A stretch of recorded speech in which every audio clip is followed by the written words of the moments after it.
Laura is an award-winning journalist for The Guardian. She arrives at work, where her co-workers praise her on her latest piece exposing corruption in an NGO. She opens her email and finds an exclusive invitation from the Lindstad Foundation. Just then, her boss, Rowan, asks Laura to come into her office. Rowan gently asks how she is doing. With a heavy voice, Laura says, "They drowned the informant in the NGO case." Rowan nods and asks Laura to take some time off, but she insists on working and shows the invitation she received. She explains that Anne Lingstad, a wealthy Norwegian shipping heiress with stage 4 leukemia, and her husband, Richard, are taking the board members on their new yacht for a 3-day voyage to attend a fundraising gala in Norway in Anne's honor. They invited Laura to cover the story. Rowan looks unconvinced, but Laura assures her it will be the break she needs. The next day, Laura boards the yacht, Aurora Borealis. Before entering, a steward, Carla, tells Laura to remove her shoes before going in, and there, Laura meets a wealthy socialite named Adam Sutherland. Then Carla informs Laura that she will be staying in Cabin 8 and tells Dr. Robert he is assigned to Cabin 2. Laura and Robert introduce themselves, and she learns that he is Anne's doctor. Later, Laura is stunned to find her ex, Ben, aboard the yacht, capturing photos of the very event she's covering. They once worked side by side. He tries to strike up a conversation, but Laura keeps her distance. Sometime later, the stewards leads the guests to their cabins. While on the way, Adam introduces Laura to Heidi, who runs an art museum in Mayfair. Adam tells Heidi that Laura will be spying on them. Heidi understands and says, "Oh, Richie's journo." Then Heidi's husband Thomas joins them. An hour later, Laura settles into her room as the yacht sails toward Norway. As the boat starts to move, a burned cigarette stub rolls from a nearby balcony toward her, so Laura throws it in the garbage. That evening, Richard thanks his board members and friends for coming. He expresses gratitude for their considerable donations, which will go to people who cannot afford private treatments. He admits that his wife's health is not good after traveling, but assures them they will all meet her the next day. Richard then announces that he invited Dami, a popular musician, to make their stay even more magical. He spots Laura and thanks her for coming. She nods in acknowledgement. He then goes to assist Dami as he boards the yacht. Night falls, and Laura finishes getting ready for the party while chatting with Rowan. Just as she is about to head to the party, she spots Richard and quickly ducks into nearby Cabin 10. Inside, she finds a blonde woman and quickly apologizes for barging in. At the party, Laura feels overdressed compared to the modestly dressed guests. She apologizes nervously, but Heidi reassures her that she looks good, and Ben also compliments her. As dinner progresses, Sigrid, the head of security, informs Laura that Mrs. Lingstad would like to see her after the meal. After dinner, Sigrid leads Laura to a library and asks her to wait. Moments later, Anne enters. Laura thanks her for inviting her, and Anne responds that it is a pleasure to have her. She explains that she has been following Laura's work closely and personally invited her because she has a knack for giving voice to the voiceless. Suddenly, Anne starts coughing violently. She tells the concerned Laura that she recently stopped taking her medication, as she didn't want to depend on drugs anymore. Anne then asks Laura for her opinion on a speech she wrote, which she plans to deliver at the gala, admitting that her brain is not what it used to be. After reading the note, Laura asks, "Are you going to give all your money away?" Anne wistfully replies that she is giving back what they took over the years, and that the foundation will be entrusted to people far smarter and kinder than her and Richard were. Laura is impressed. Anne adds that she would like to continue refining the speech tomorrow, and Laura agrees. As Laura comes downstairs, Ben emerges from his cabin. Teasingly, Laura asks if he's working late. He replies no, but offers that he can if she wants. Laura simply tells him she doesn't make the same mistake twice, but admits, "You were a good mistake." Ben apologizes to Laura, saying, "I'm sorry I was a dick in the end." She just smiles. Later that night, Laura jolts awake from a nightmare. She hears a loud noise nearby. Stepping out onto the balcony, she hears a splash and sees a woman floating in the water. Then she notices a bloody palm print on the glass divider. Laura immediately notifies Carla, and a mayday call is declared. Sigrid asks who she saw in the water. Laura replies, "I don't know." It was only for a second. I assume it's the blonde woman next door from the cabin 10. Carla checks every room to ensure all guests are present. And indeed, everyone is accounted for. Eventually, the news reaches Richard, who comes down as Laura once again explains what happened, like how she had met the blonde woman earlier in cabin 10. The captain interrupts, saying that no guests are staying in cabin 10, as the person scheduled to arrive canceled 2 days ago. Laura mentions the blood on the glass, but it now seems to have vanished. She also points out that the woman had been smoking earlier and checks the waste bucket, only to find it empty. Carla explains that they empty the buckets in each room every 2 days. The captain calls off the search, much to Laura's frustration, and cabin 10 is locked. The next day, Laura approaches Richard, asking to see his crew to figure out if the blonde woman she saw could be one of them. Richard obliges. Laura examines the crew but doesn't find the woman she's looking for.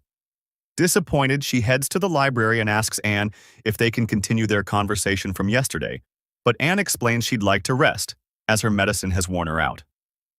Later, Laura vents her frustration to Ben, saying everyone thinks she's crazy. She points out that she actually spoke to the blonde woman. An idea strikes. She takes Ben's laptop to check the photos, reasoning that the woman must have been photographed if she came to the yacht. As she scrolls further, Ben tells her that the photos aren't from the boat, but she keeps looking and eventually finds the woman.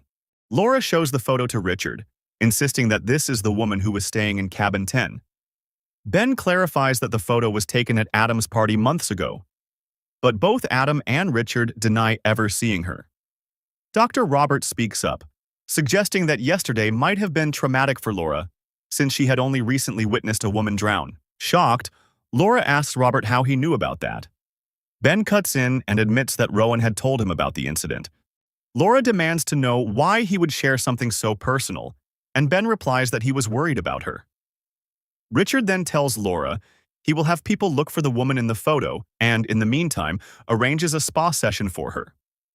After the spa, Laura takes a bath and notices that someone has written "stop" on the bathroom door. She asks the worker if anyone entered her bathroom, but the employee says she didn't see anyone, as she had gone to the laundry room. Just then, Adam comes out of the sauna. Laura asks if he's been in her room. He replies no. Laura then notices a security camera and asks the crew if she can review the footage. They tell her it's turned off for guest privacy. While showering later, Laura spots her hair in the drain. Thinking quickly, she takes a Ziploc bag and climbs into cabin 10. Inside, she examines the drain and finds a lock of hair. Then, Laura rushes to Ben, insisting she is not crazy. Holding up the hair, she says, "They said nobody has been in that cabin, right? This is the maiden voyage. If no one was here, whose hair is this? Whoever it belongs to." They went overboard. Ben tells her to wait for the next 32 hours. If Sigrid doesn't find the woman by then, he will accompany her to lodge a formal complaint. He warns her not to anger the other guests in the meantime. Laura secures the evidence she found in the sink drain. At lunch, Richard gives a heartfelt speech about Anne, who ends up tearing up in the middle. Later, the group heads out for whale watching. Laura uses this opportunity to ask the crew about the blonde woman, but they all deny having seen her. She thanks them and heads out. As she's about to head to her cabin, she's stopped by Robert, who suspiciously asks why she is coming from the crew's staircase. Laura tells him that she wanted to explore the yacht fully. Robert advises her to enjoy the peace while it lasts and leaves. Back in her room, Laura finds the evidence is still safe. She notices a button on the floor and, suspicious, puts it in the Ziploc bag with the hair, then stashes it in her coat. Later, as Laura relaxes on the deck, someone suddenly pushes her into the pool and the cover goes over her. She fights for her life until guests notice her. Ben asks what happened, and Laura explains that someone pushed her to silence her. She notices a missing button on Robert's cuff and asks Sigrid about her coat. She tells her it's in the laundry room along with her other belongings. When she asks for the Ziploc, they tell her there wasn't any Ziploc bag in her belongings. Ben joins her, and Laura accuses him, saying only he knew about the hair and that the culprit went through her coat. Ben admits that he told others about the hair evidence as a way to defend her, since everyone thinks she's crazy. Laura tells him to stay away. After this fiasco, Dani decides to leave the yacht to avoid scandal, and now everyone blames Laura for Danny's departure. That night, Laura hears a knock at her door and catches a glimpse of a hoodie, the same one the blonde woman from Cabin 10 was wearing when Laura first saw her. Laura follows her below deck and finally confronts the woman. She asks who she is and whether she was the one who pushed her into the pool. The woman denies it and warns Laura to back off or she will be killed. Frustrated, Laura lunges at her. To her shock, she realizes it is Anne. She knocks Laura down and locks her in a room. Moments later, Laura wakes up and tries to open the door, but it proves futile. She puts two and two together and realizes that the blonde woman is impersonating Anne. The woman returns, and Laura asks who she is, pointing out that she doesn't even know that Anne had stopped taking her medication, or about the appointment Anne had made with her.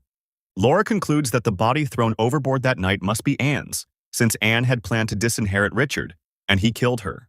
The woman explains that she didn't know Richard was going to kill Anne. She was hired to impersonate Anne for one day to sign the will, as Richard wanted his wife's foundation for himself so he could inherit all the money when Anne died.